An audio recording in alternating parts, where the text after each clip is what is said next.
புளிக்கை ஏமா அப்படி பார்த்துட்டே இருக்கா? சாப்பிடுமா, கை நிறைய அள்ளி வாய் நிறைய சாப்பிடுடா. ஜெனிமா, நடந்ததே நினைச்சு வருத்தப்பட்டுட்டே இருக்காதம்மா, சாப்பிடுமா. உனக்காக தானே பெரியம்மா எல்லாம் செஞ்சு வச்சிருக்கேன். ஏ புளிக்க, உன் பெரியம்மா தான் சொல்லியால சாப்பிடு. வேண்டாம் பாட்டி, எனக்கு பசிக்கல. ஜெனிமா, அப்படிலாம் சொல்லக்கூடாதுமா, சாப்பிடுமா. உனக்காக தானே எல்லாம் செஞ்சிருக்கேன் பெரியம்மா.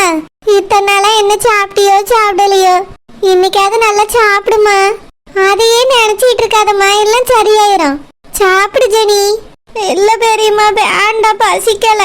இங்க பாட்டி புளிக்க, கவலை பத்திட்டு சாப்பிடாம இருந்தா எல்லாம் சரியாயிடுமா? எதுவும் சரியாக போறது இல்ல. ஒழுங்கா உன் கவலையை விட்டுட்டு சாப்பாடை பார்த்து சாப்பிடு. வேணும்னா பாட்டி அள்ளி தரட்டுமா? வேண்டாம் பாட்டி. ஏன் புளிக்க, எதுக்கு இப்படி சொல்லியா? நான் வேணா கொஞ்சம் அள்ளி தரேன், சாப்பிடு. வேண்டாம் பாட்டி, எனக்கு வேண்டாம். அம்மா, என்னது இது? ஏம்மா, இங்க என்னம்மா நடக்குது? சரோஜா, ஜெனிஃபர் புருஷன் ஓடி போயிட்டாலம்மா. ஆமா, அதுக்கு என்ன? அதை நினைச்சு புளிக்க சாப்பிடாம இருக்கா. ஓடி போனது கொண்டாடுறதுக்காக இவ்வளவு வெரைட்டியா செஞ்சு வச்சிருக்கீங்களா? இல்லம்மா, எத்தனை ஐட்டங்கள் செஞ்சு வச்சாலும் அது சாப்பிடுவாளாங்கிறதுக்கு தான் செஞ்சு வச்சிருக்கோம். இத பார்த்தா கவலைப்பட்டு இருக்கவளுக்கு செஞ்சு வச்ச மாதிரி தெரியல, கொண்டாட்டமா கொண்டாடியக்கு செஞ்ச மாதிரி இருக்குது. சரோஜா, தங்கச்சி வருத்தத்துல இருக்காளம்மா. அதுக்கு பிரியாணி சாப்பிட்டா சரி பெருமா? என்னை கூட சாப்பிட வரையான்னு ஒரு வார்த்தை கேட்காம இவளுக்கு ஊட்டிக்கிட்டு இருக்கிய. சித்தி பார்த்தா என்ன நடக்கும் தெரியும்ல? ஏய் சரோஜா, அவ எப்படி பாப்பாவ மெட்ராஸ் ஊர்ல கிடக்கா. நீ அவளை நினைச்சிட்டு பயப்பட்டுட்டு கிடக்காத. புளிக்கையோட வாழ்க்கை எப்படி ஆயிப்போச்சு, அது முதல்ல சரி பண்ண பாடுமா. நான் என்னத்தை சரி பண்றது? இவ தேடி அமைச்சுக்கிட்ட வாழ்க்கை அது. அதெல்லாம் நானும் நீங்களும் சரி பண்ண முடியாது. அதுவா ஆனாதான் உண்டு, இல்லனா அந்த மீன்காரின் மூணு முடியும் பிடிச்சு யாருங்க சரியா வந்துடும். சரோஜா, சம்மந்தி ஏமா அப்படி பேசுறா?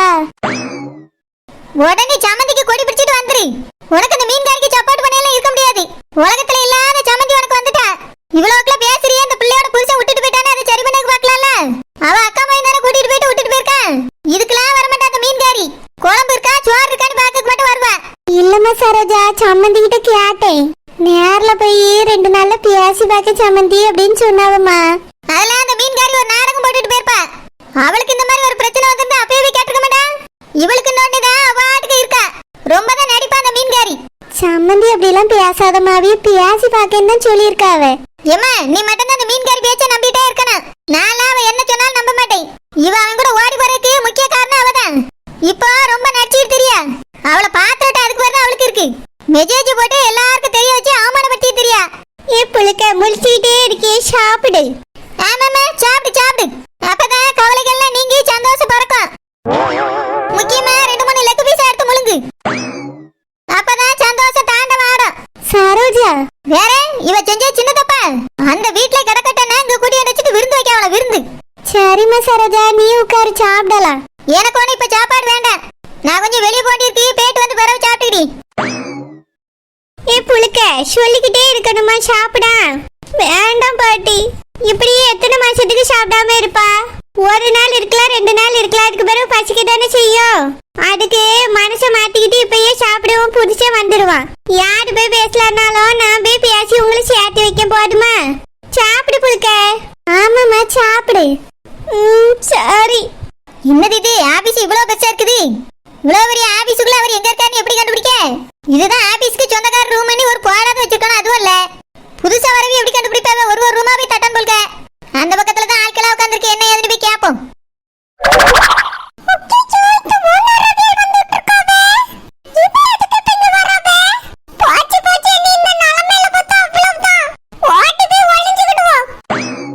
மாணிக்கம் தம்பி, மாணிக்கம் தம்பி. உள்ள வாங்க. வணக்கம் தம்பி. ஓனர் நீங்களா? வாங்க ஓனர், உட்காருங்க. என்ன திடீர்னு ஆபீஸ்க்கு வந்திருக்கீங்க? சேகர பார்க்க வந்தீங்களோ? தம்பி, ஏன் தம்பி பக்கம் நான் வீட்டுக்கு வந்து கூட பாத்துக்கிட மாட்டேனா? நீங்க தான் வீட்டு பக்கமே வரதில்ல, அதனால தான் ஆபீஸ்ல வந்து பாக்கக்கு வந்தேன். அதுவா ஓனர், கொஞ்சம் வேலையா இருந்துட்டேன். அதான் முன்னாடி மாதிரிலாம் வீட்டு பக்கம் வர முடியறது இல்ல. கல்யாணம் முடிஞ்சு ஒரு பிள்ளை பிறந்துக்கலாம், வேற என்ன? அப்படி இல்ல ஓனர், வேலை ரொம்ப ஜாஸ்தி. அதனாலதான் வீட்டுக்கு அவ்வளோ வர முடியல ஓனர். ஏன் திடீர்னு வந்திருக்கீங்க? குழந்தைக்கு ஏதாவது ப்ராப்ளமா? இல்ல இல்ல, குழந்தை நல்லதா இருக்கா. நான் குழந்தை விஷயமா தான் உங்களை பாக்கக்கு வந்தேன். சரிங்க ஓனர், உட்காருங்க. குழந்தை என்கிட்ட எதுவும் சொல்லிட்டு வாங்கன்னு சொன்னாலோ? நீங்க எதுக்கு இவ்வளவு தூரம் வந்து அலைஞ்சீங்க? ஒரு போன் பண்ணி சொல்லிருக்கலாமே.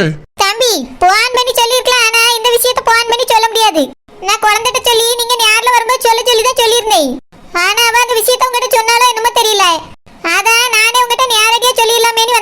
என்ன விஷயம் ஓனர் சொல்லுங்க.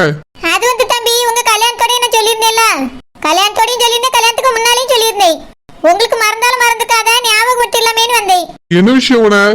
அது வந்து தம்பி, குழந்தைய வீட்டை இடிச்சுட்டல்ல, அது ஒண்ணு சின்ன வீடு கிடையாது, 20 லட்சம் ரூபாய் மதிப்புள்ள வீடு. அந்த வீட்டை விளையாட்டு போல இடிச்சுட்டா. நான் முதல்ல அவட்ட கேட்டுட்டு இருந்தேன், பிறகு கஷ்டப்பட்டுட்டு கிடக்காளே நீ கொஞ்சம் அப்படியே விட்டுட்டேன்.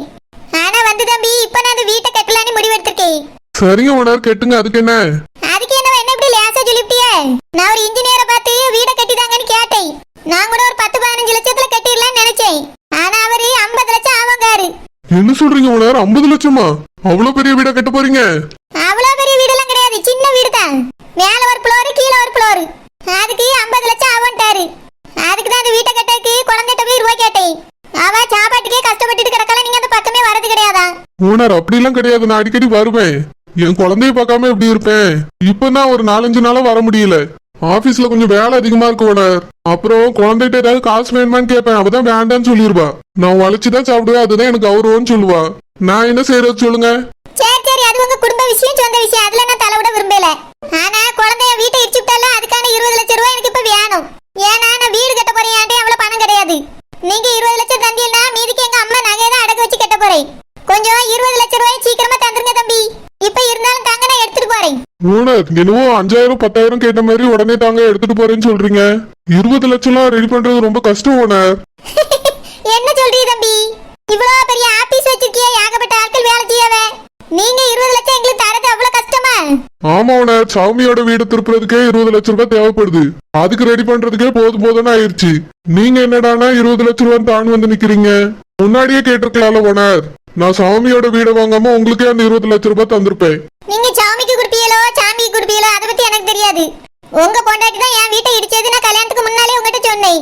நீங்க அப்பவே கொஞ்சம் கொஞ்சமா தந்திருந்தா கூட கடன் அடவிட்டுருக்கோம். ஓனர் நான் குழந்தைகிட்ட கேட்டேன், ஆனா அதுக்காக ஓனர் இப்படிதான் விளையாட்டுத்தனமா கேட்பாங்க, அதெல்லாம் ஒன்றும் பெரிய விஷயம் இல்ல, கொடுக்க வேண்டாம்னு சொல்லிட்டா. நீங்களும் அதை பத்தி என்கிட்ட எதுவுமே கேட்கவே இல்லையா? நான் அந்த விஷயத்தையும் மறந்துட்டேன் ஓனர். தம்பி, மறக்க வேண்டிய விஷயமா இது? 1000-ஆ 2000-ஆ 1 லட்சமா 2 லட்சமா? 20 லட்சம் ரூபாய் வீட்டை இடிச்சிருக்கா. அப்படி இருக்கும்போது எப்படி கேட்காம இருப்பேன்? நான் இத்தனை நாளா வீடு கட்டன்னு நினைக்கல, அதனால அமைதியா இருந்தேன். இப்போ வீடை கட்டன்னு ஆரம்பிச்சாச்சு, அஸ்திவாரமும் போட்டாச்சு. இதுக்கு 10 லட்சம் ரூபாய் கொடுத்துருக்கு. இதுக்கு மேல கட்டன்னா நீங்க ரூபா தான் கட்ட முடியும். அதனால நீங்க தர வேண்டிய 20 லட்சத்தையும் உடனே தாங்க. சரிங்க ஓனர், கோவப்படாதீங்க. இப்போதைக்கு 20 லட்சம் ரூபாய்லாம் என்கிட்ட இல்ல ஓனர். ஒரு மாசம் வெயிட் பண்ணுங்க, நான் எப்படியாவது ரெடி பண்ணி தாரேன். ஒரு மாசமா? அவ்வளவு நாள் வெயிட் பண்ணிட்டு இருந்தா நான் எப்ப வீட்டை கட்டி முடிக்கிறது? 10 லட்சத்துக்கு பவுண்டேஷன் மட்டும் தான் வருமா? அதுக்கு மேல கட்டன்னா 20 லட்சம் என்ன உடனே கொடுத்தாகணுமா? ஒரு வாரம் தான், அதுக்குள்ள எனக்கு நீங்க ரூபா தந்தா ஆகணும். இல்லன்னா ஆபீஸ்க்கு முன்னாடி வந்து நின்னுட்டு நான் போராட்டம் பண்ண வேண்டியிருக்கும், பாத்துக்கிடுங்க. ஓனர் எதுக்கு இப்படி எல்லாம் பேசுறீங்க? நான் என்ன தரமாட்டேன், நான் சொல்றேன் தரேன் தானே சொல்றேன். நீங்க கொஞ்சம் முன்னாடியே சொல்லிருக்கலாம். கையில இப்ப காசு இல்ல ஓனர், கொஞ்சம் வெயிட் பண்ணுங்க, எப்படியாவது ரெடி பண்ணி தந்துடுறேன். இங்க பாருங்க தம்பி, ஒரு வாரத்துக்குள்ள தரக்கு முயற்சி பண்ணுங்க. எனக்கு ஒரு வாரத்துல பணம் அங்க கொடுத்தாகணும், அதனால கேட்டுக்கிட்டு இருக்கேன். லேட் பண்ணிட்டே இருந்தீங்கன்னா நான் டென்ஷன் ஆயிருவேன். நான் போறேன் தம்பி. சரிங்க ஓனர். நல்லா கேட்டாச்சு, கண்டிப்பா ரூபா வந்துரும். ஆமா தம்பி, சேகருக்கு தானே வேலை பார்க்க அவனீங்க? என்னது இது ஓனர் திடீர்னு வந்து இப்படி ஒரு குண்டு தூக்கி போடுறாங்க? குழந்தை இந்த விஷயத்த பத்தி என்கிட்ட ஒண்ணுமே சொல்லவே இல்ல. இவங்க என்னடானா திடீர்னு வந்து நின்னுட்டு ஒரே வாரத்துல எனக்கு பணம் வேணும்னு கேக்குறாங்க. ஒரே வாரத்துல 20 லட்சத்தை எப்படி ரெடி பண்ண முடியும்? இப்பதான் 20 லட்சம் ரூபாயை கட்டி சௌமி வீட்டை திருப்பி வச்சிருக்கேன். என்ன அவகிட்ட ஒப்படைக்க கூட இல்ல, அதுக்குள்ள இவங்களும் வந்து 20 லட்சம் ரூபான்னு கேக்குறாங்க. இப்ப என்ன செய்யறது? பேசாம சௌமியோட வீட்டை வித்துடலாமா? வேண்டாம், பாட்டி அவளுக்கு வீடை வாங்கி கொடுன்னு சொல்லியிருக்காங்க. பாட்டி சொல்ல தட்ட முடியாது. அந்த வீட்டை சௌமிக்கே கொடுத்துருவோம். ஓனருக்கு எப்படி ரூபா பெறட்டுறது? 1 லட்சம் 2 லட்சம்னா ஈஸியா ரெடி பண்ணிடலாம். 20 லட்சத்தை மொத்தமா எப்படி ரெடி பண்றதுன்னு தெரியலையே. ஹாய், என் தம்பி சேகர் இங்கதான் இருக்கான். என் தம்பி என்ன அழகா சேர்ல உட்கார்ந்துட்டு வேலை பார்த்துட்டு இருக்கான். பார்க்க ஆபீசர் மாதிரில இருக்கு. சேகரி, எப்ப தம்பி சேகரி? அது வந்து தம்பி சேகர் ஒரு வேலையை வந்து பூ, அதான் இப்படி வந்துட்டமே, உன்னை எட்டி பார்த்துட்டு போயிடலாமேனு வந்தேன்.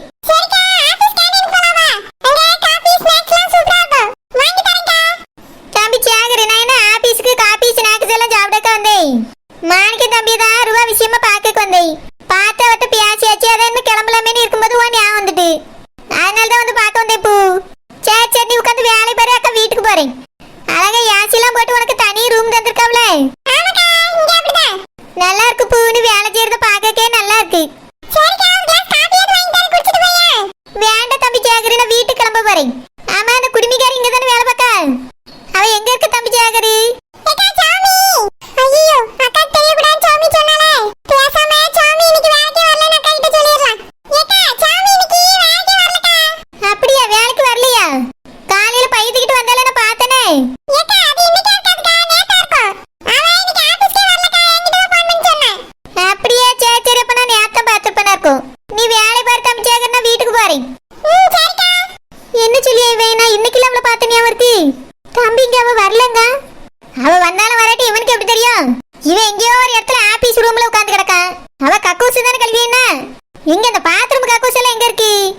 குடுமி.